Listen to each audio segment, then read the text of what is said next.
a mais um Gloricast, um podcast Glorify. Se você não baixou o aplicativo do Glorify, baixe agora. O Glorify é o seu devocional diário e a gente tem esse podcast para dividir vários testemunhos, palavras de Deus e muito mais com você.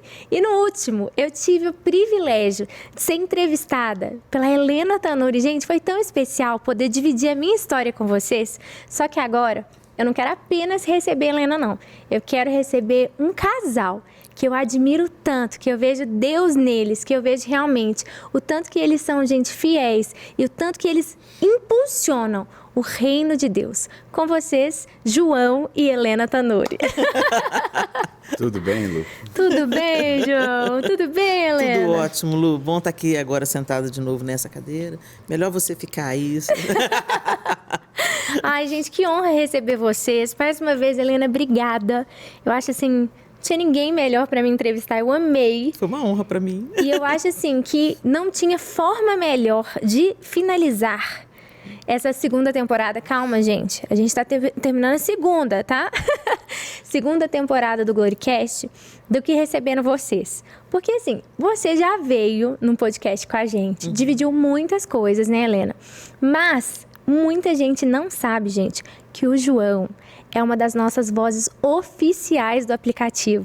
Gente, ele é o cara! Então tem muito conteúdo que vocês ouvem que são gravados na voz do João. O João é uma pessoa tão de Deus, tão cheia de experiências para contar. Eu falei assim, não é só Helena, não. Agora é João e Helena Tanuri. Obrigado, Lu. É uma alegria poder participar do Glorify. Eu me divirto muito fazendo as narrações, é algo que eu sempre gostei de fazer. E quando surgiu a primeira oportunidade, foi uma alegria e eu tenho experiências marcantes ali quando estou gravando, porque a gente vai sendo ministrado também pelo que a gente está lendo, pelo que a gente está dizendo.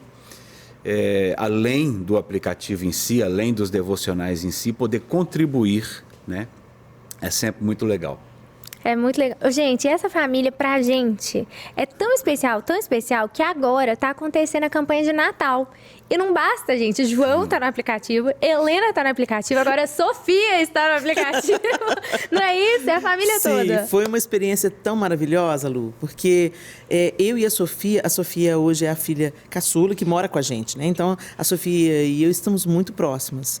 E a Sofia produz muita coisa para mim também, pra gente, né? Ajuda o João em alguns conteúdos e tal, porque o João é que cuida do canal no YouTube. Então, muitas coisas ela que registra, ela que edita. A Sofia, ela é uma editora de mão cheia, assim, ela é muito criativa, ela escreve, né? Ela é roteirista também. E foi muito legal gravar o conteúdo de Natal ao lado da Sofia, mãe e filha, uma experiência mãe e filha, né? Foi muito gostoso, o dia da gravação. Tá muito lindo, gente. Foi lindo, foi leve, foi gostoso de gravar. E foi mais uma experiência para marcar a gente diante de Deus, produzindo alguma coisa juntas para a glória de Deus, para a expansão do reino de Deus, para encorajar as famílias nesse período, né, de festas natalinas, resgatando o verdadeiro sentido das reuniões natalinas, né? Jesus não nasceu em dezembro, nós já sabemos disso, mas o centro do nosso Natal é Cristo e foi isso que foi gravado e foi tão gostoso. Foi maravilhoso ter a Sofia com a gente. Que lindo, a gente amou também. Toda a produção comentava. Meu Deus do céu. Gente, falando, né, nessas parcerias, em família, muita gente acha que só existe Helena Tanuri. Vamos ser bem sinceros. Muita gente acha que é o ministério da Helena. Primeiro, é o ministério de Cristo. Exatamente. Né? A gente serve ao ministério de Cristo. Mas, para que Helena existisse, só seria possível se tivesse esse maridão de Deus, homem de Deus. Como diz os nossos filhos, maridão. Eu queria que vocês contassem um pouquinho da rotina de vocês, como que funciona, como que funciona o casal Helena e João. Para nós é uma alegria, porque a gente sempre esteve juntos, né?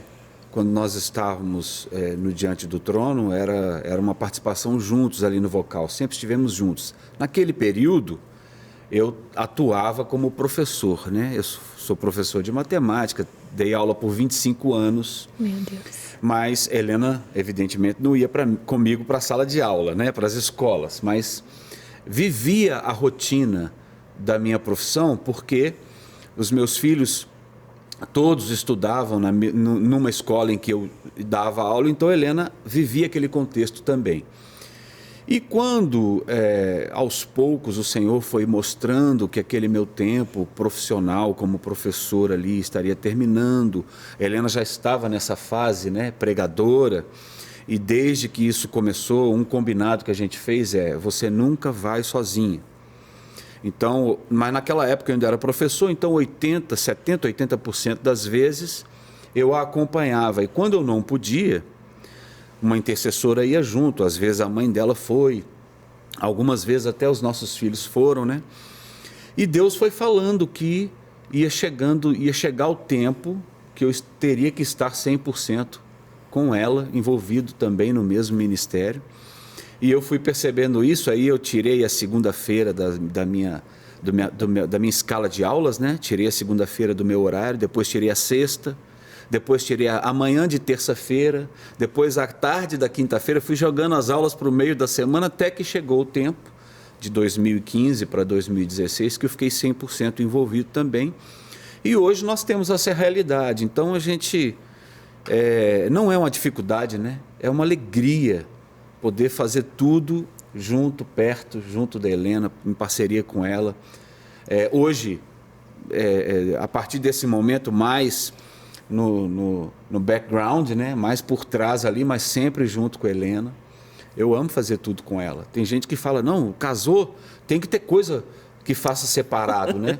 Tudo bem, você pode ter momentos e a individualidade é importante, mas trabalhar, fazer tudo, o ministério e estar sempre junto com a Helena é muito legal, muito gostoso.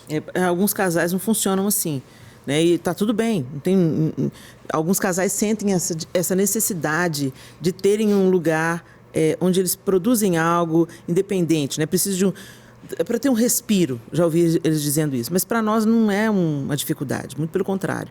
A gente ama fazer as coisas juntos, a gente gosta da companhia um do outro, a gente passa o dia juntos, não é uma coisa penosa, não é uma coisa conflituosa, talvez até porque os nossos temperamentos cooperam para isso, né? Uhum. O João é fleumático, então ele é mais tranquilo, ele é mais seguro, ele é mais firme, mas ao mesmo tempo ele é doce, então ele não é o cara que se impõe pela força, né?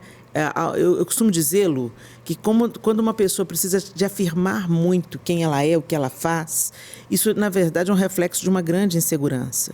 E o João é um cara muito seguro, entendeu? Daquilo que ele sabe, de quem ele é e daquilo que Deus tem para ele. Então ele não é o tipo de marido que é inseguro e entra em disputas, em comparações. Não, né? Ele sabe muito bem quem ele é. E quando Deus começou... E a gente sempre fez tudo junto. No El Chamar, cantávamos juntos. Sim. Fazíamos teatro na igreja? Juntos. Depois veio Diante do Trono? Juntos. E quando eu comecei a ser mais chamada para ministrar a palavra, né, num primeiro momento, ele estava junto assim, acompanhando, me respaldando.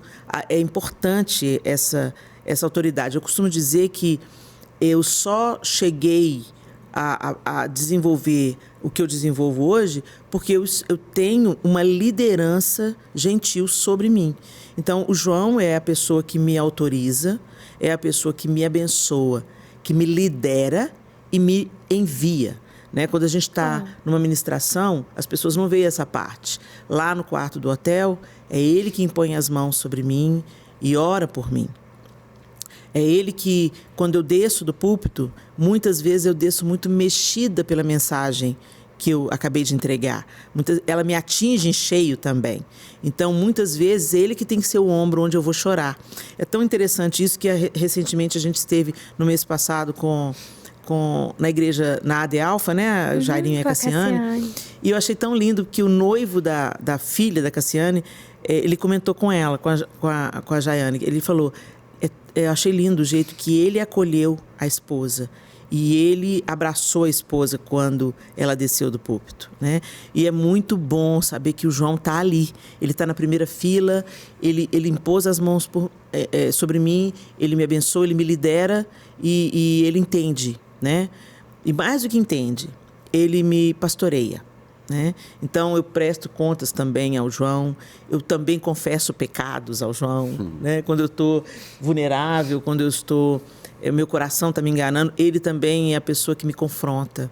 Helena, cuidado com essa motivação do seu coração, cuidado. Às vezes ele já teve que tomar o celular da minha mão algumas vezes. Não, você está muito nervosa. Amorosamente, não, meu bem, você está muito agitada para responder isso agora. Então, ele é essa pessoa. E a gente está vivendo um tempo, Lu, uma pessoa virou para ele um dia e disse assim, você não se incomoda da sua esposa se destacar mais do que você? E ele falou assim, você não entendeu nada. Ele falou assim, não me incomodo, é o que Deus tem para ela. E Deus tem algo para mim também, está tudo bem. E ele veio me contar isso. Eu virei para ele e falei assim, João, eles não entenderam nada, né? Eu só me destaco porque eu estou sob uma liderança gentil. E o João me lidera como Cristo lidera a igreja. E o próprio Jesus, ele cobre a igreja de autoridade. Ele lidera a igreja na sua missão. Ele envia a igreja para cumprir a sua missão. E é exatamente isso que eu sinto no João, né? E eu sou muito grata a Deus. Eu não poderia fazer o que eu faço hoje se não estivesse debaixo da bênção e da liderança dele. Eu acho que no Brasil tem tantos pastores que lutariam pelo lugar. Não é só sobre a esposa estar menos, mas é pelo menos para estar igual. Não, se a minha esposa vai, eu tenho que estar do mesmo jeito. E eu sei, talvez você de casa não saiba, que o João e a Helena ministram juntos. Gente, o João é muito, muito, muito usado por Deus. Sim, graças a Deus. Eu vou até pedir para vocês falarem um pouco sobre isso. Mas eu vejo que nele não existe a necessidade da busca da fama. Sim. Então ele é muito seguro mesmo, assim, Sim. de... Esse é meu chamado, é isso que eu tenho que fazer, eu tenho que ministrar, eu vou fazer pela obra, pelo reino, isso é muito lindo. Vocês podem contar um pouquinho do ministério de vocês juntos? Então, eu costumo responder para as pessoas quando elas fazem essa pergunta, né, que eu trabalhei por 25 anos como professor e eu não tinha absolutamente nenhuma preocupação com relação ao que estava por trás. Minha casa estava sempre em ordem, meus filhos estavam sempre bem orientados, bem cuidados. Eu tinha toda a estrutura que eu precisava para me dedicar à minha profissão sem preocupação. Porque Helena, como esposa, nunca deixou faltar nada que eu precisasse para poder desempenhar a minha função o melhor que eu pudesse. Foram 25 anos dessa maneira. Então, quando a gente chegou num momento, porque Deus tem o tempo dele para todas as coisas, né?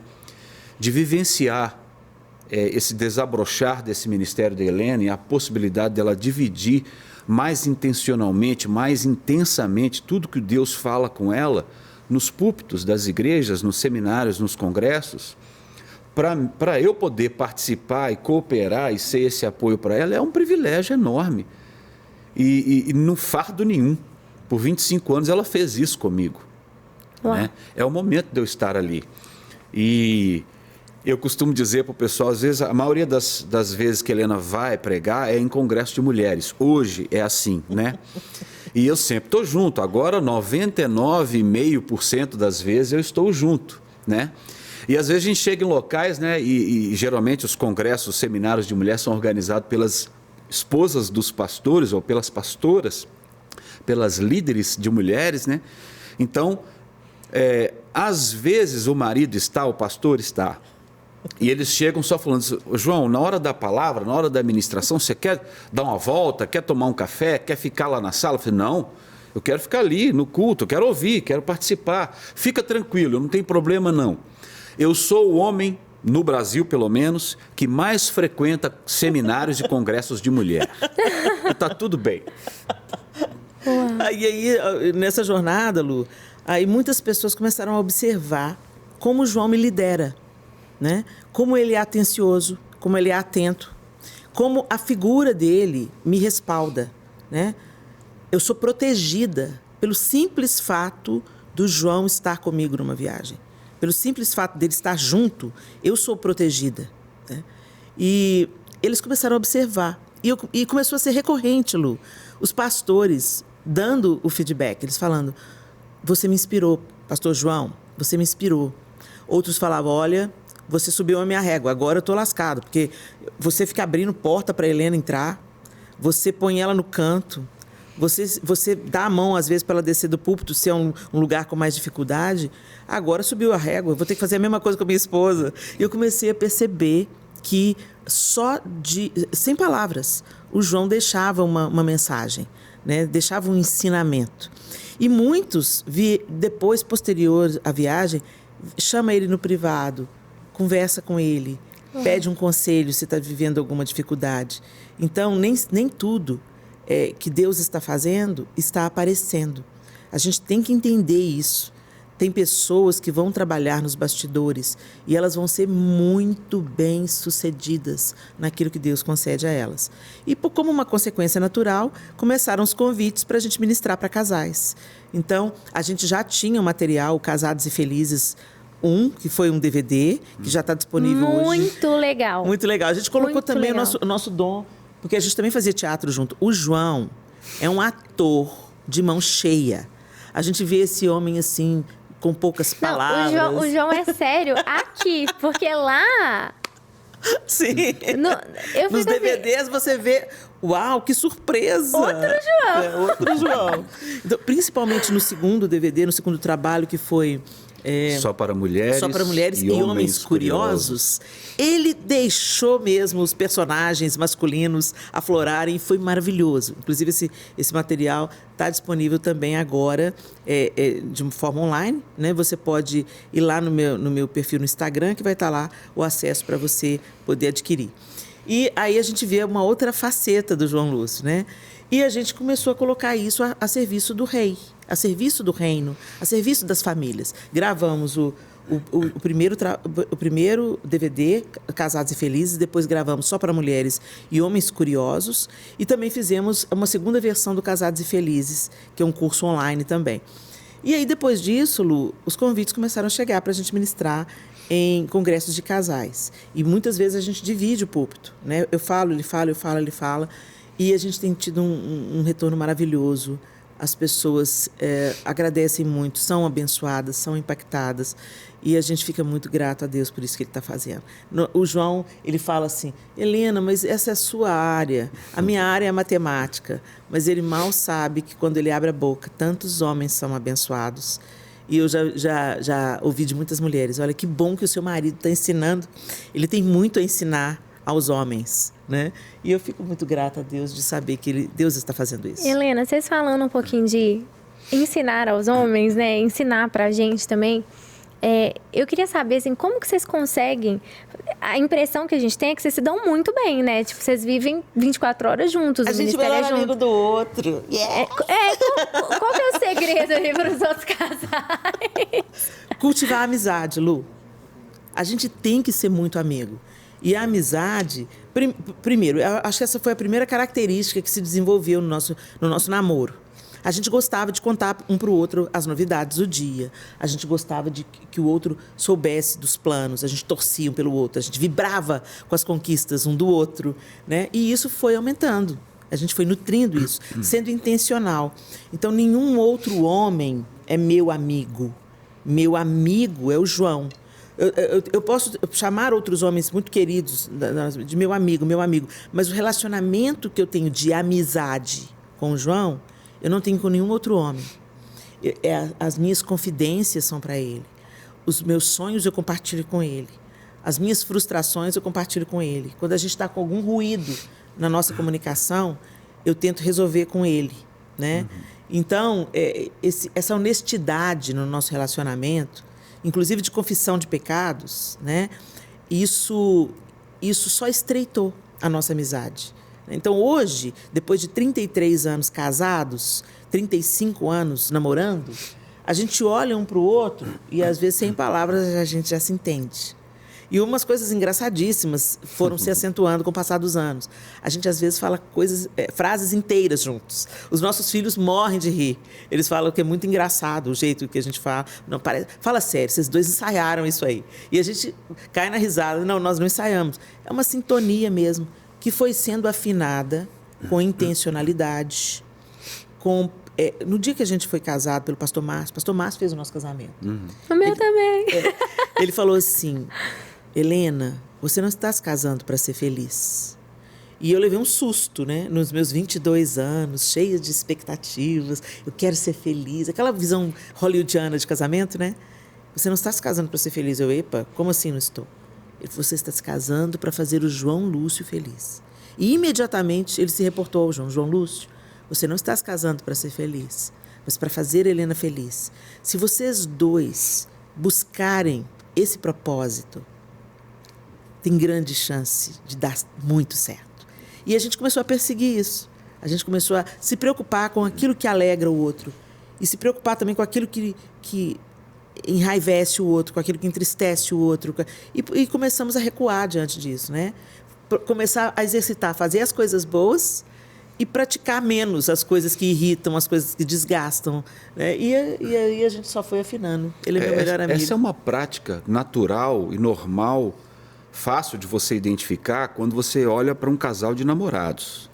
Na fase do namoro, você quer conhecer, você quer saber com o que ela se importa, o que a faz ficar irritada, chateada, e você evita. Porque, afinal de contas, a época do namoro ainda é uma época ali de conquista, né? Então, isso é importante. E a gente percebe que muitos casais, depois que casam, e que é o momento de você desfrutar, é o melhor tempo, param de investir nessa área, de trocar ideias, de cultivar essa amizade. E ela para de crescer. E é uma área que fica estagnada e começa a minguar, porque você para de investir.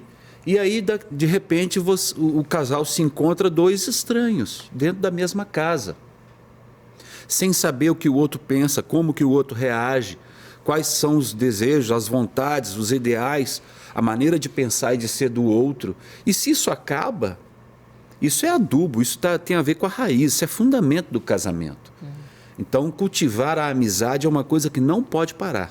É muito interessante o que o João acabou de dizer, que a fase do namoro é a fase da conquista. E as pessoas, equivocadamente, elas acreditam, Lu, que a conquista para. Não para. Eu tenho que estar sempre conquistando o João. Sabe por quê? Porque o João com quem eu me casei há 33 anos atrás não é o mesmo João. Ele já amadureceu, ele tem novas ideias. Coisas que ele acreditava lá atrás, ele não acredita mais hoje. Hoje ele tem novas crenças, ele tem uma nova maneira de pensar, uma perspectiva diferente sobre vários assuntos. Então, a gente está sempre evoluindo, crescendo, amadurecendo, melhorando. Eu creio, né, que em Amém. Cristo esse é o nosso caminho. Então, a gente também tem que ser intencionalmente disposto a se adaptar, a crescer junto. Né? Muitos casais entram em frequências diferentes porque um amadurece, um se expande, né? Expande os pensamentos, lê, estuda, se relaciona, e o outro fica do mesmo jeito que era. Não investe, não acompanha, não vê que o companheiro, que o cônjuge está crescendo, está amadurecendo, está buscando novas coisas. Ah, não quero, ah, não vou, ah, vai você sozinho, ah, isso me cansa, isso me chateia. E aí vai ficando em sintonia diferente. É muito importante a gente ter conversas importantes antes do casamento. O que é fundamento, como ele diz, o que é raiz. Tem coisas que a gente não pode discordar nunca. A gente tem que estar indo para a mesma direção, Lu. Né? Mas nesse propósito de ir para a mesma direção, alguns podem continuar caminhando e outros param pelo meio do caminho. Aí as relações ficam muito difíceis por causa disso. Então a gente tem que estar sempre disposto a continuar investindo, conquistando, nutrindo, né? Igual a gente nutre uma plantinha, a gente também tem que nutrir o casamento. E eu acho que hoje em dia, nessa onda, né, tão forte da mulher é forte, pode tudo, o feminismo e tudo, a gente tem roubado o lugar do homem ser homem. Yes. Né? E eu acho tão interessante que lá em casa, o Júlio, e eu respeito muito isso nele, ele em mim, acaba que como a gente é mais vista igual, ninguém vê o Júlio, pelo menos nas igrejas, em lugar nenhum, ninguém vê, né? Até na conferência perguntaram, cadê o Júlio? Eu falei, não está aqui, né? Ele não foi liberado pelo time para estar aqui. Mas ele sempre fala, assim, você tem homem em casa, você tem marido em casa. Só que esse ser homem não é essa imposição. Quando você fala do João, eu vejo muito sobre ele. É quando a gente vai no mercado e tá cheio de sacola e ele vira para mim e fala, você tem homem em casa, você não carrega a sacola, eu carrego a sacola. São as pequenas coisas. Sim. Quando tem alguma coisa pesada e eu vou pegar e ele fala... Você tem homem em casa, né? E ele pega. E, ao mesmo tempo, ele falar, vai para a conferência, eu te abençoo, vai ser uma bênção. E ele orar por mim. E a gente terminou a conferência na sexta-feira, no sábado. Eu estava descansando e Júlio estava pagando a produção inteira. Nessa hora, ele estava lá acertando com um por um. Vamos lá, quem que falta pagar? Resolvendo tudo. E, às vezes, as pessoas veem a gente decolar... mas não veem que por trás, por trás tem um homem maravilhoso em casa. E mulher, tenha cuidado para você não roubar esse lugar, né? Para você não tirar isso. E eu vejo essa honra de vocês um ao outro. Meu Deus, coisa linda. Eu não sou louca. Eu não sou uma mula sem cabeça. Eu tenho um cabeça. Eu tenho que entender isso. Algumas mulheres às vezes chegam para mim e falam assim... Ô, Helena, escuta aqui, eu tenho um chamado. E o meu marido não entende. Eu falei assim, então vai cumprir o seu chamado para o seu marido. Vai ser uma bênção para o seu marido. Sabe por quê? Porque se Deus realmente tem um chamado para você e ele se opor... Você conhece a história de Abigail e Nabal? Agora, Deus, ele pode ser o seu treinamento. Se você não é capaz de ser uma bênção para o seu marido, você vai ser uma bênção na plataforma? Uau! Né? Então, se eu não sou capaz de me submeter à liderança do meu marido... E quando a gente fala liderança, gente, deixa eu explicar para o pessoal em casa, porque às vezes essa palavra ela foi tão distorcida. Primeiro distorcem a palavra, transformam em narrativas e depois estabelecem ideias. Submissão bíblica nada mais é do que respeito à autoridade estabelecida. Andar sob a mesma missão. Existe uma missão dada por Deus e você tem que andar sobre a mesma missão que o Senhor estabeleceu. Eu costumo fazer uma comparação muito, muito boba, mas eu acho que ilustra bem. Se um guarda investido de autoridade, não estou falando de autoritarismo, é outra palavra que foi distorcida. Uma autoridade, ele está investido de autoridade. Normalmente as autoridades, elas são o quê? Elas são protetoras. Elas mantêm a ordem, elas evitam o caos, né? Elas são facilitadoras. Então, quando um guarda manda eu parar, eu não questiono. Vou parar por quê? O que você está fazendo aí? Eu não peço satisfação. Eu imediatamente paro. Por quê? Porque ele é uma autoridade e ele tocou um apito e deu um sinal para eu parar. Eu creio que ele está protegendo a minha vida e a vida de outras pessoas. Então, eu me submeto. Eu respeito a autoridade. Se esse guarda vier e bater no meu para-brisa e me chamar de um nome feio, então ele não é autoridade. Ele é autoritário. Ele está usando da posição de autoridade para praticar abusos, ok? Então, a posição, a ordenança para o homem é ame a sua esposa como Cristo amou a igreja e a si mesmo se entregou por ela. E mulheres, respeitem seus maridos. Para quem a missão é mais difícil? Para o homem. Para o homem, entendeu? E quando ele exerce essa liderança, não é nenhum problema eu me submeter. É natural eu me submeter, porque eu reconheço uma autoridade protetiva, não um abusador, sob uma pele de autoridade. Então, isso a gente precisa de discernir hoje, porque tem muitos homens que usam, inclusive, a Bíblia, rasgam a parte que cabe a eles e exigem submissão, que não é submissão, que, na verdade, é o abuso, que é subserviência, que é pisar. Uma liderança, gente, nunca esmaga, oprime, abusa. Exatamente como Cristo não esmaga, não abusa e não oprime a igreja, né? Então, a gente tem que deixar isso muito claro aqui. Mas me submeter ao João é um lugar de segurança para mim e é um lugar que flui facilmente, né? E eu creio que é por isso também que o Senhor me colocou para falar a outras mulheres sobre isso, né? Então, a gente tem que entender isso. Muitas mulheres acreditam que eu tenho um chamado, mas meu marido não me autoriza. Então, coloque o seu marido diante de Deus, minha querida, né? Mas não entre em desacordo e desonra com ele. e são papéis que se retroalimentam e promovem e facilitam o desempenho do outro, né? Um marido que sabe e consegue amar a esposa como Cristo amou a igreja, torna para a esposa a tarefa de se submeter, de se sujeitar, de respeitar mais fácil. E a esposa sábia que edifica a casa e portanto, desempenha essa necessidade que o homem tem de se submeter a ele, respeitando e apoiando, ela torna a tarefa do marido de amá-la como Cristo amou a igreja mais simples. A autoridade no casamento, ela foi dada por Deus ao homem, mas à mulher Deus deu o poder. Não existe pessoa mais capaz no mundo de influenciar o homem do que a esposa. Mas esse poder, ele pode ser usado de forma equivocada.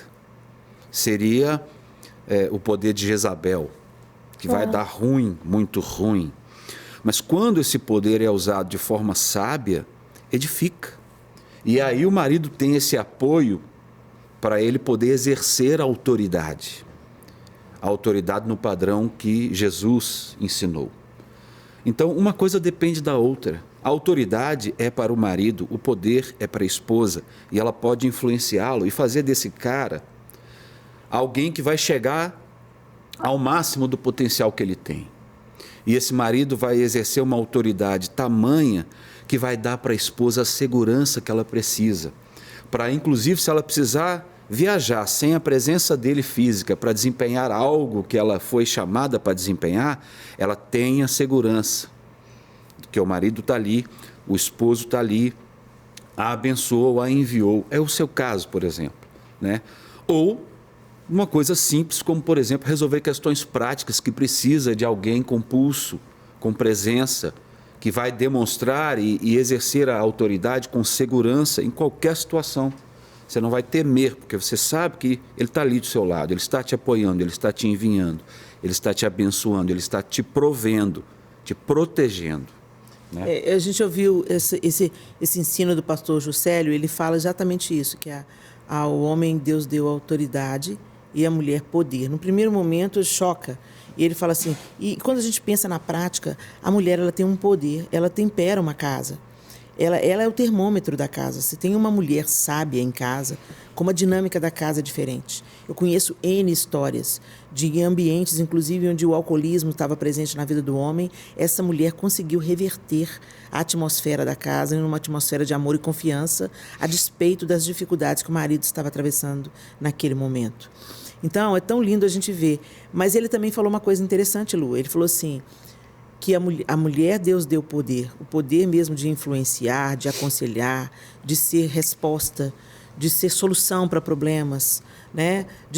A mulher ela é multitarefas, ela é hábil para várias coisas, tanto é que ajudadora idônea, que é a tradução para o português, idônea é apta, capaz, competente e moralmente correta. É isso que significa idônea no nosso idioma. Né? Então, quando fala de submissão, não fala de subserviência ou de segunda categoria.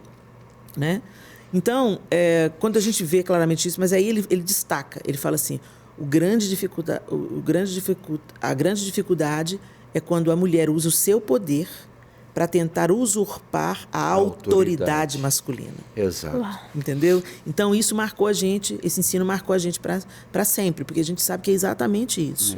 Né? E a Bíblia fala sobre esse poder feminino da mulher como esposa, quando diz lá que a esposa que tem o marido que ainda não conhece o Senhor, ela pode, pelo seu proceder, não precisa nem usar a palavra, pelo seu procedimento, acho que é em Pedro que fala, né? Numa das cartas de Pedro, pelo seu procedimento ela ganha aquele homem. Então, ela realmente, nós fomos dotadas pelo próprio Deus com esse poder, mas a gente tem que entender que esse poder não é para usurpar a autoridade. Esse poder é para nós influenciarmos, ensinarmos, educarmos a próxima geração, para sermos uma coluna na vida dos nossos maridos, para estarmos ali nos dias de dificuldade ao lado dele. nós fomos empoderadas pelo próprio Deus. Nós não precisamos de buscar poder em nenhum outro lugar. Uau! Qual que é a maior dificuldade que vocês já superaram juntos como casal? A maior dificuldade, eu acho que foi a educação dos filhos. Yes. Ele sempre fala assim, a missão mais árdua que um homem e uma mulher podem receber, a mais maravilhosa, mas também a mais árdua, é educar a próxima geração, né? Porque é muito fácil a gente terceirizar hoje em dia. E a gente já está vendo aí os resultados disso. Mas educar, você estava me dizendo, quando eu te entrevistei, que seu pai e sua mãe tinham uma dinâmica de ler a Bíblia para os filhos, né? O João, todas as manhãs, lia a Bíblia para os nossos filhos antes deles saírem para a escola. Todas as manhãs. Lia a Bíblia, orava com eles. E os filhos crescem e a gente tem alegrias e desafios. Então, por exemplo, quando o Miguel foi se casar, o Miguel chegou para mim e falou assim, mãe, ele já estava namorando com a Thaís, tinha um ano, quase 2 anos. Não, tinha feito 2 anos. Eles tinham acabado de completar 2 anos de namoro. Sim. E o Miguel virou para mim e falou assim, mamãe, a Thaís é a mulher da minha vida. E eu fiquei muito feliz. Você é mesmo, filho? Porque ela já estava no nosso coração. Que bom, filho. Que bom. Então, nós vamos nos casar. Que bênção, meu filho. Daqui uns 2, 3 anos? Ele, não, mãe. Em maio. Isso era dezembro. Em maio? 5 meses. Eu falei, peraí, Miguel, muita calma nessa hora. Você tem 21 anos. Ele falou assim, meu pai, quando casou, tinha 19. Eu falei assim, ai, meu Deus. Eram outros tempos, Miguel, eram outros tempos. Aí ele falou assim, mãe, eu quero me casar com a Thaís.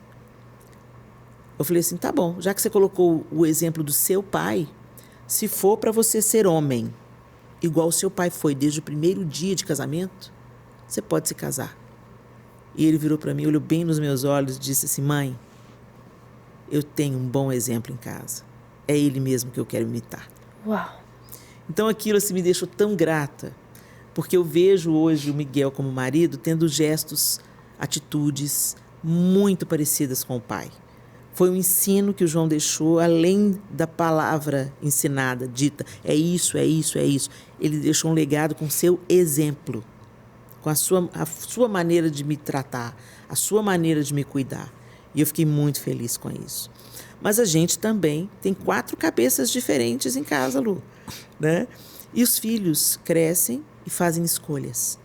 E nem sempre as escolhas que os filhos fazem, elas são aquilo que a gente gostaria que eles fizessem. Mas eu também olho para o João e eu vejo um pai que continua amando, que continua insistindo, que continua abraçando, acolhendo e sendo um referencial de Deus na vida dos nossos filhos. Porque a maneira como as crianças olham para os seus pais, para o pai, né, para o homem, para o pai, é muito importante na sua relação com o Criador, com Deus Pai. Né? E eu vejo o João como esse homem protetor, amoroso, leal, sem negociar os seus princípios, sem negar aquilo que crê, sendo firme na sua fé ao Senhor e aos seus princípios, aos seus ensinamentos, mas sendo um pai extremamente amoroso e cheio de graça, como Deus é conosco, gracioso. João, eu fiquei sabendo que você perdeu seu pai muito cedo. Sim. Como que, mesmo tendo perdido seu pai, você pode até compartilhar a idade com a gente, você conseguiu se tornar esse pai que é tão admirado pelos seus filhos? Eu perdi o meu pai eu tinha 9 anos, eu sou o primogênito na minha casa. Já tive um irmão 10 meses mais novo do que eu, mas ele faleceu criança, foi acometido por uma enfermidade, faleceu. Então, a minha primeira infância, eu fui quase que filho único. Depois tive uma irmã bem mais nova e veio especial, então eu não pude vivenciar ali a relação irmão-irmã de uma forma natural, eu tinha mais que cuidar dela. Mas os 9 anos que eu tive o meu pai presente foram foi uma relação muito intensa, de muito amor, de muita presença. Meu pai foi um paizão. Então, proporcionalmente falando, a perda do buraco foi enorme também, né?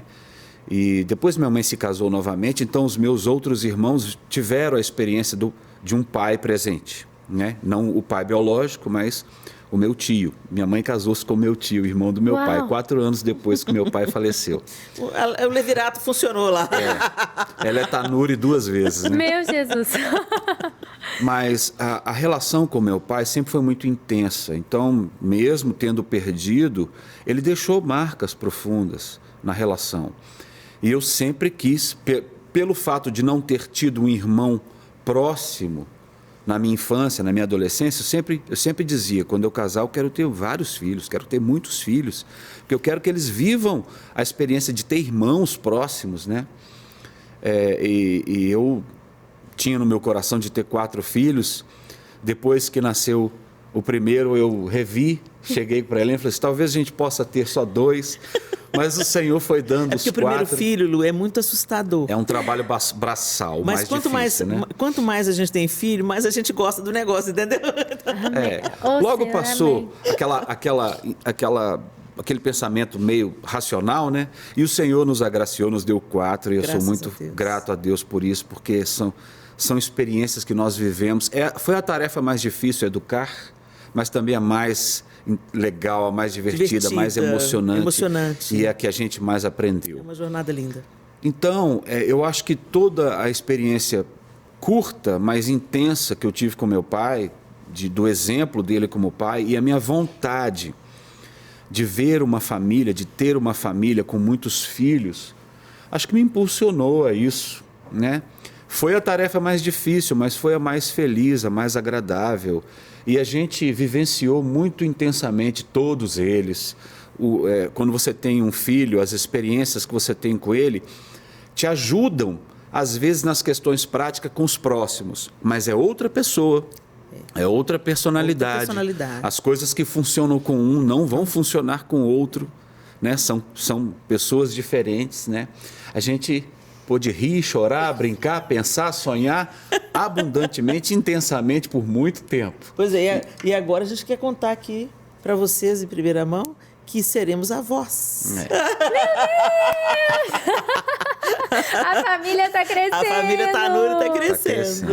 Uma alegria, né? Uma alegria tão grande, né? O Miguel e a Thaís vão ser papais, a gente ainda não sabe o sexo, mas a gente já agradece tanto ao Senhor por essa vidinha, por esse netinho ou netinha que Deus está mandando para a gente. E a aventura só aumenta, o frio na barriga só aumenta, Lu. Gente, vocês vão entrar na melhor fase da vida. Sim, agora. É o que dizem, né? É o que dizem. Ai, Helena, eu já posso te imaginar como avó. Porque, assim, minha mãe, quando virou avó, gente, vocês não têm noção, faz tudo pelo neto. Eles falam, tem um ditado popular aí um pouco esquisito, mas que faz todo sentido, que o avô é um jumento que o filho amansou para o neto montar em cima. Mas se ele quiser montar, eu estou pronto para ele vir para cima. Já entendeu? Vou brincar, vou aproveitar tudo que eu posso, né? Mas é isso aí, a gente vivenciou muito intensamente a paternidade, as experiências dentro de casa. A Helena sempre foi mãe que envolveu-se com tudo. A gente soube dividir as tarefas, né? De acordo com as habilidades que a gente identificava e já sabia de um e de outro. O que fazer, né? Em quais áreas que eu vou atuar um pouco mais, em quais áreas que a Helena vai atuar um pouco mais. Isso sempre foi muito tranquilo, às vezes a gente parava, reorganizava de acordo com as situações ou com a demanda. E foi um aprendizado muito feliz, muito gostoso. E às vezes eu vejo casais que vão ter bebês, né? Ou já tiveram, estão ali, né? Vivenciando os primeiros momentos com o bebê recém-chegado, e às vezes a esposa fala, o fulano me ajuda muito. E a Helena já corrige, não, peraí, fulano não te ajuda, fulano é pai, pai tem que participar, pai pode pegar. Às vezes ele não tem muito jeito para os cuidados ali do bebê, os cuidados manuais, né? A mãe, a mulher foi preparada para isso, mas o pai pode e deve participar. ele vai aprendendo também. Ele não está ajudando, ele está sendo pai. Eu acho que eu tenho esse conceito porque eu nunca vi no João uma pessoa que estava me ajudando. Eu sempre vi no João pai, né? Então, muitas vezes eu levantava para amamentar a Clara, que era a nossa primeira filha, levantava de madrugada, eu estou lá, amamentando ela de madrugada, quando eu penso que não, o João do meu lado. Aí eu falei assim, meu bem, o que você está fazendo aqui, meu bem? Vai dormir, amanhã você tem que trabalhar cedo. E ele falava assim, eu não posso amamentar, mas posso te fazer companhia. E ele ficava comigo. Quando a Clara acabava de mamar, ele falou assim, agora me dá. E ele punha ela para rotar, e ele punha ela na cama. Então, eu sempre vi ele muito participativo. Ele chegava e falava, o umbigo já caiu? Eu falei assim, por que você está querendo que o umbigo caia logo, João? Não caiu ainda não. Eu quero que o umbigo caia porque eu quero dar banho. Então, ele se envolveu muito, ele viveu muito, ele trocou fralda, ele deu banho. Ele sempre foi um parceiraço. Então, eu nunca vi ele me ajudando. Eu sempre vi ele junto, parceiro, pai, sendo pai. Fazendo o que um pai faz, né? Brincando, chegando às vezes cansado do trabalho, sentando para jogar Lego com eles, às vezes coisas que eu não tinha tanta paciência, ele tinha maior paciência. Então, por isso que ele fala que a gente foi dividindo as tarefas, né? Eu encapando os cadernos, fazendo os trabalhos tinha que ir com uma roupa especial para tal dia, eu providenciava tudo, né? E ele fazendo essa parte, às vezes, de ficar brincando na areia, na praia, jogando Lego com os meninos, com toda a paciência de um paizão. Uma vez eu ouvi uma frase que eu acho que faz tanto sentido. Falou assim que um casamento feliz não é 50-50. Né? Assim, eu faço 50, você faz 50, você não faz sua parte, eu faço minha parte. Não, um casamento feliz, ele é 100%. 100%. E é assim, de vez em quando eu chegar em casa muito cansada, exausta, acabada, exausta de tudo que a gente fez, às vezes viajou, ministrou e falar com o Júlio, eu tô só 20 hoje. E ele seus 80. Ele entra com 80. E no outro dia ele virar pra mim, amor, hoje eu tô só 10. E eu seus... Mas juntos. É sempre 100%. É isso aí. E eu acho que é isso que vocês construíram, né? Era né? Um cobrindo o outro. É isso mesmo. É isso aí. E é assim, eu acho que essa dinâmica que a gente tem na vida privada, ela se reflete em tudo que a gente faz, inclusive no ministério. O pastor Josué Gonçalves é que dá esse exemplo, né? O casamento não é um jogo de tênis, é um jogo de frescobol. Você quer jogar a bola fácil para o outro pegar, e quanto mais tempo a bola fica no ar, os dois ganham. Né? Não é um querendo mandar a bola de um jeito que o outro não consiga pegar. E isso também eu abracei. Então, eu tento mandar a bola o mais fácil possível para ele para mim, e assim a gente segue. É isso. É o propósito de Deus em completar a obra que ele, quando ele criou o homem, ele disse, não é bom que o homem esteja só. Far-lhe-ei uma auxiliadora idônea. Né? Helena, não vou entrar nesse mérito, a Helena já explicou que a auxiliadora não é de segunda categoria, né? E ela completa, ela resolve. A mulher, ela é a solução para o problema que o homem tinha em si mesmo, de não ser capaz em si mesmo de resolver tudo. Ele tinha algo que ele se sentia só, e a solução que Deus trouxe foi a mulher. Então, precisa dos dois para que a coisa funcione 100%, né? Com 100% dos dois. É isso aí. Gente, nosso tempo finalizou por aqui. Eu quero agradecer vocês demais. Gente, que honra receber, aprender, para a gente poder se espelhar, eu mesma me espelhar num casal tão de Deus, tão precioso, que ama o Senhor e coloca o Senhor acima de tudo. Amém. E você que está em casa, gente, se você não ouviu ainda, não parou para ver essa campanha inteira de Natal que está acontecendo no Glorify, gente, tá a Helena e a Sofia juntas. Então, assim, tá precioso. O conteúdo é maravilhoso. Baixa o aplicativo, ouve, porque assim, vai te emocionar. Eu tô te falando, vai te emocionar. Então, eu te espero, quem sabe, na nossa próxima temporada, né, gente? Por aqui fica um ano maravilhoso. Eu amei apresentar a primeira, a segunda temporada do nosso Gloricast. E quem sabe, ano que vem, já deixa lá nas redes sociais. A gente volta com mais uma terceira temporada para você, para abençoar a sua casa e a sua vida. Esse é o Gloricast, um podcast Glorify. Obrigada, gente! Obrigada, Lu! Obrigado, Deus abençoe. Amém!